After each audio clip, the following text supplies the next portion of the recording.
na ilitusaidia. Na mimi niseme la mwisho kabla kukaa, na waogopa sana Watanganyika kuliko Wazanzibari, kwa sababu Wazanzibari mambo yao yote yako mezani, Watanganyika wameyashika moyoni. Watu wa namna hiyo wakija kugeuka ni wabaya.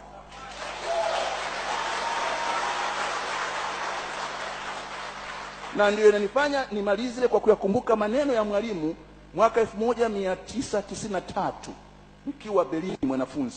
Amekuja kumzika Willy Brandt. Willy Brandt, tumekusanyika, alikaa yeye na Kaunda, walikaa marafiki wakubwa Willy Brandt. Dada moja sitamtaja jina leo, akamuuliza Mwalimu, huko nyumbani mmeruhusuje vyama vingi wakati waliotaka ni wachache?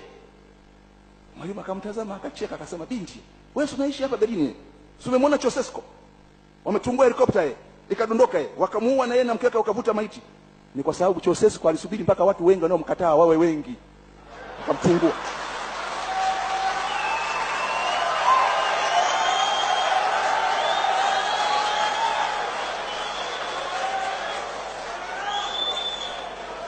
Kwa hiyo tuyajadili mambo haya bila kuweka idadi, kwa sababu kuna mambo ukisubiri uwe na critical mass, yani idadi kubwa ya watu, jambo limeharibika.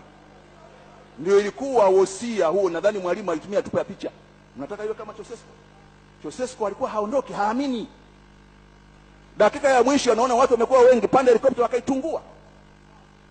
Kwa hiyo tukajua kwamba Mwalimu anataka vyama vingi vije wakati wengi hawajavidai, ili mviongoze vizuri. Ni busara kuanza kufikiria kuwapa Watanganyika serikali yao wakati wanaiogopa,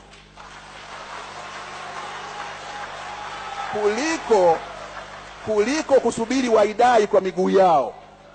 Tutavunja muungano, na muungano huu si hiari. Nimeanza kwa kuzungumza nafasi ya Tanzania katika dunia na bara la Afrika. Sisi ni nyonga la Afrika. Sisi ni nchi muhimu katika ulinzi wa bahari ya Hindi.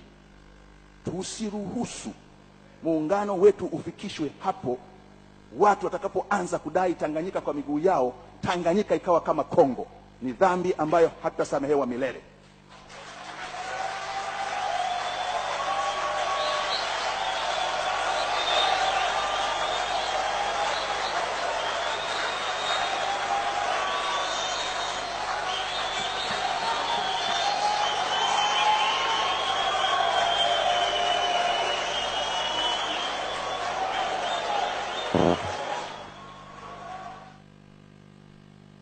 Na mpenzi mtazamaji, ni